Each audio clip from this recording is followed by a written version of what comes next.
donc aujourd'hui on va parler de 2 livres, encore du PLIB, voilà. J'en ai presque fini, hein, vous affolez pas, j'ai presque fini de tout lire les livres du PLIB. Même si je vais encore en lire d'autres, parce que je souhaite vraiment lire les 25 que moi j'avais sélectionnés et qui n'ont pas été sélectionnés. Donc vous risquez d'en voir d'autres. Mais là, c'est les livres du PLIB qui ont été sélectionnés. Et j'ai lu donc de l'autre côté du mythe de Flora Boukri, c'est Ariane aux éditions Gulfstream. Donc déjà le livre, moi je le trouve très très beau, vraiment, j'adore. Voilà, il est tout petit, il se lit très vite et c'était vraiment génial. Voilà. Donc ce livre change parce que on a, je crois, enfin moi personnellement j'ai jamais vu ça. Et je crois que l'auteur a dit que ça n'avait jamais été fait. Donc voilà, on suit l'histoire de Thésée, je sais jamais, de Thésée.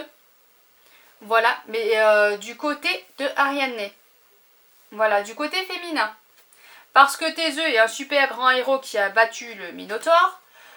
Mais autour de lui, il y avait des femmes. Et là, on suit une femme. Donc j'ai énormément aimé ce livre. Je vous en dis pas plus, hein, parce que voilà, ça parle de Ariane, du Minotaure et de Thésée. Et frères, sœurs, toute la famille qui suit, et tous les complots, et tout ce qu'il y a derrière. Donc voilà, donc j'ai beaucoup aimé ce livre, il fait 200 pages. Et honnêtement, c'est vraiment le nombre de pages parfait.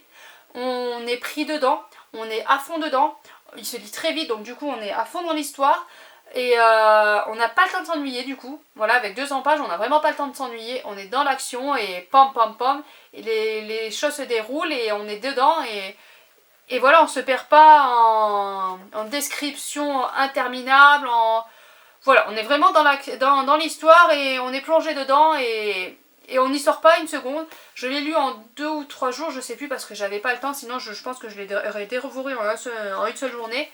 J'ai vraiment adoré ce livre. On suit Ariane qui est vraiment une fille forte qui sait ce qu'elle veut, elle se bat pour ce qu'elle veut et elle lâche pas. Elle va pas se laisser marcher sur les pieds par les hommes et vraiment c'est super parce que surtout qu'on est voilà Ariane à l'époque voilà quoi, c'est tais-toi et fais ce qu'on te dit. Plus ou moins, mais voilà, elles n'étaient pas non plus forcément sur le devant de la scène. Donc c'était vraiment une très très très bonne lecture. Je sais qu'il y aura d'autres livres dans ce genre-là. Je crois qu'il y en a déjà un qui est sorti. Donc je vais me pencher sur la question, sur le sujet parce que voilà, j'ai vraiment beaucoup aimé. Et ça change, hein, parce que du coup on se demande qui est le vrai monstre dans l'histoire. Donc voilà pour ce livre-là. Assez rapide, mais en même temps 200 pages et je veux pas trop en dire non plus. Donc lisez-le, hein, vous verrez bien. Ensuite on va passer à un livre qui m'a fait passer par des émotions mais enfin voilà, je vais avoir du mal à en parler parce qu'il m'a fait passer par toutes les émotions possibles. C'est Rouge aux éditions Électrogène, c'est Gulfstream, de Pascaline Nolo.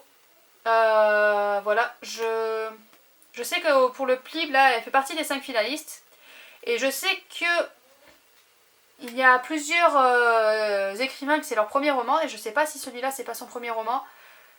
Je ne sais plus si elle fait partie, enfin bon, passons, on s'en fout. Premier roman ou pas, en tout cas c'était spectaculaire. Génial. Donc c'est une réécriture de conte du Petit Chaperon Rouge. Assez éloigné, hein, vraiment, on est vraiment très éloigné.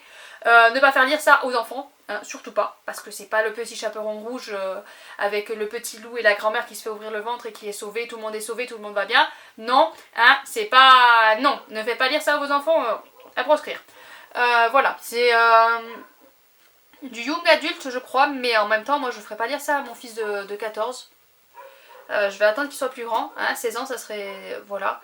Parce que c'est vraiment, il y a vraiment des sujets hard, il y a vraiment des scènes très dures à supporter. Honnêtement, il y a des scènes où j'avais vraiment du mal à regarder ça. Comme je vous ai dit, voilà, je me fais des films, donc j'ai vraiment les images et les scènes. Et vu que j'étais vraiment dans l'histoire, ça m'a vraiment oppressée, vraiment angoissée. Donc c'était des moments assez durs. Donc young adulte, ouais, mais pas trop young adulte non plus, quoi. Young adulte vieux. Voilà. Donc nous, on va suivre Rouge. Elle vit dans un village où il y a eu un sortilège d'une sorcière qui fait que les habitants doivent envoyer leurs filles dès qu'elles ont leur première sang, donc leur première règle, doivent les envoyer dans la forêt pour aller retrouver la sorcière. Voilà, on ne sait pas ce qu'elles deviennent, voilà, on ne sait pas, mais voilà, il faut qu'elles partent là-bas retrouver la sorcière. Donc nous, on est avec Rouge, qui, je sais plus quel âge elle a, enfin bon, elle va bientôt avoir ses premiers sangs, mais nous on suit Rouge, qui est une bâtarde, dont la mère est décédée à sa naissance, et dont personne ne veut approcher, parce qu'elle a une marque de naissance, une marque rouge, sur le visage. Donc tout le monde pense que ça va les contaminer s'ils la touchent, elle est repoussée parce qu'elle a été touchée par le diable, enfin ils veulent pas en entendre parler de cette jeune fille. La seule chose qu'ils attendent c'est qu'elle ait ses premiers sangs pour pouvoir s'en débarrasser. Donc voilà en gros l'histoire. Donc on va suivre Rouge dans son déroulement, donc quand elle va avoir la relation avec ses villageois, quand elle va avoir ses premières règles, son parcours dans la forêt, sa rencontre avec la sorcière. On va la suivre, enfin voilà, déroulement de tout ça. Donc voilà, donc les villageois attendent qu'une chose, c'est que Rouge ait ses règles. Une fois qu'elle aura ses règles, tout le monde sera soulagé. Elle devra partir dans la forêt, retrouver la sorcière. Pour eux, tout va bien. Voilà. Donc, je vais pas en dire plus, mais du coup, en découle tout un panel de problèmes. Parce que, voilà, ils doivent envoyer leurs filles dans la forêt dès leurs premières règles. Donc à un moment donné, il y a quelque chose qui va pas aller. On va suivre vraiment la dureté des villageois envers cette jeune fille qui est vraiment rejetée parce qu'apparemment elle a été touchée par le diable avec cette marque. Donc elle est vraiment rejetée, repoussée. Et on va suivre voilà, cette haine des gens par rapport à la différence. On va... Voilà, la différence que ça peut amener. On va... Enfin, il y a tellement de choses dans ce livre. Ça m'a touchée, ça m'a bouleversée. C'était impressionnant, c'était dur. Il y a des scènes vraiment, mais... affreuses quoi, affreuses. Il y a des scènes... Enfin, vraiment, moi j'ai été bouleversée et j'ai vraiment eu les larmes aux yeux. Chose qui est très rare avec les livres. Je pleure rarement, même dans la vie courante. Hein. Je suis quelqu'un qui essaye de ne pas pleurer. Et donc là, ça m'a mis les larmes aux yeux parce qu'il y a vraiment des choses, mais enfin, j'ai pas de mots tellement que ça m'a vraiment touchée en plein cœur et j'étais vraiment voilà, horrifiée, choquée, scandalisée. C'était assez dur. Après j'ai bien aimé vraiment parce qu'on retrouve vraiment cet aspect du petit chaperon rouge parce qu'il y a les loups, il y a le chasseur, il y a la sorcière grand-mère, voilà. Donc c'était vraiment... Et puis elle part dans la forêt avec un petit panier. Et ça, vraiment je me suis dit, ah oui là c'est le petit panier, c'est le chaperon rouge quoi. Donc voilà, donc il y a vraiment les aspects du conte. C'est écrit vraiment comme un conte. Voilà, l'écriture est vraiment... J'avais vraiment l'impression de lire un conte quoi, c'est un conte. Mais à côté de ça, dur. C'est vraiment dur.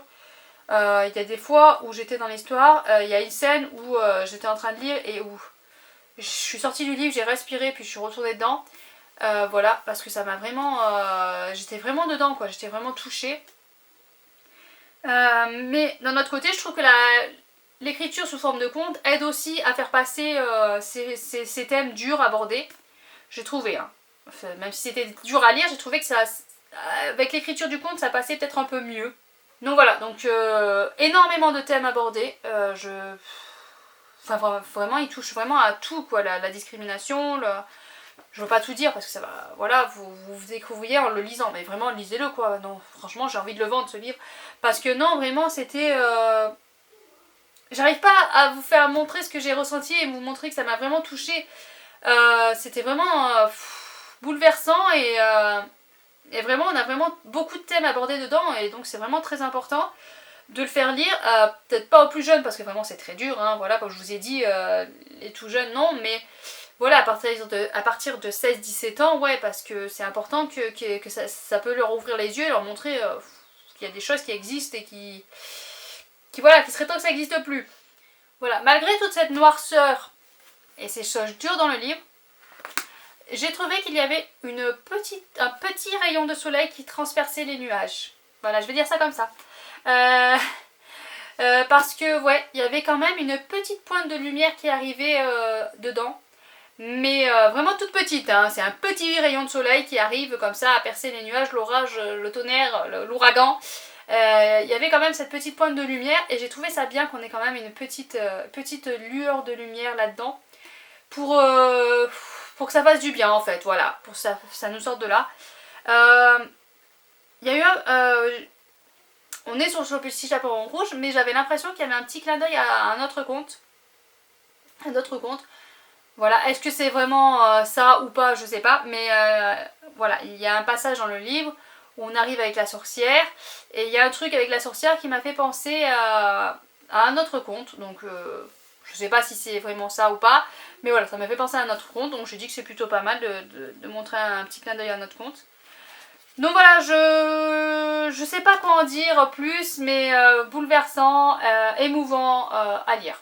Voilà, une lecture, je sais pas si on peut dire une excellente lecture, un coup de cœur, voilà. Coup de cœur, ça sera mieux parce qu'une excellente lecture, vu ce qui se passe dedans, c'est pas excellent.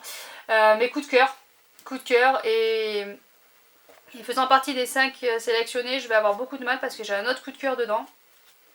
Et de très bonnes lectures aussi dedans les 5, voilà.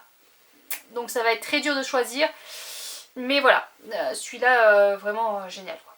Voilà, la tranchée rouge. Ouais, j'essaie de vous le vendre, je sais, mais les coups de cœur, faut les vendre. Il est vraiment génial, j'ai vraiment adoré. Je sais qu'il y en a qui ont un peu plus de mal avec l'écriture sous forme de conte. Moi, j'ai énormément aimé. Voilà, voilà. Bon, on va arrêter là, hein. Donc voilà, c'est pour ces 2 livres-là. Des très bonnes lectures, des coups de cœur. Je veux continuer comme ça. N'hésitez pas à me dire si vous avez lu un de ces livres, ce que vous en avez pensé, ou n'hésitez pas à me faire un petit coucou et me dire ce que vous êtes en train de lire actuellement. N'hésitez pas à vous abonner à la chaîne, à laisser un petit pouce bleu, et à bientôt!